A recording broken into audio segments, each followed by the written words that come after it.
Kim Chu muntik madisgrasya sa block screening ng sariling pelikula, Paulo nag-alala.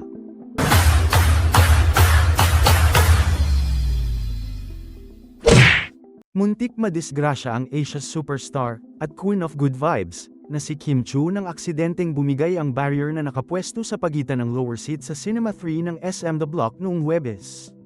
Nangyari ang insidente sa group shot sa baba ng cinema screen kung saan nakapwesto sina Kim Chu at Paulo Avellino.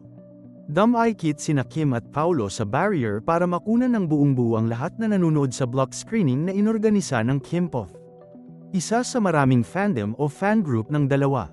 Dahil sa puwersa ng mga tao sa likod nina Kim at Paulo biglang nag-iba ang barrier at tumama kay Kim at Paulo.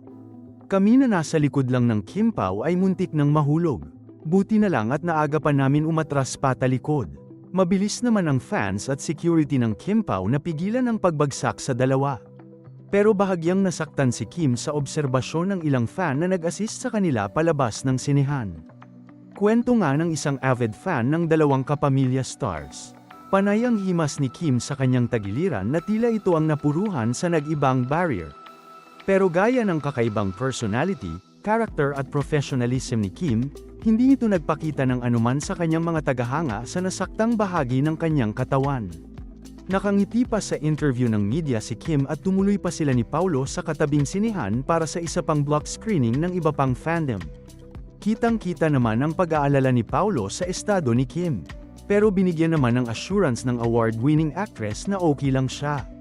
Lumipad patungong US ang Kim Pao para sa meet and greet naman ng mga ito sa US, partikular na sa Los Angeles, California na may special screenings ng 3 araw. Walang may kasalanan dahil ito ay insidente at mukhang mahina na ang kapit sa sahig ang barrier.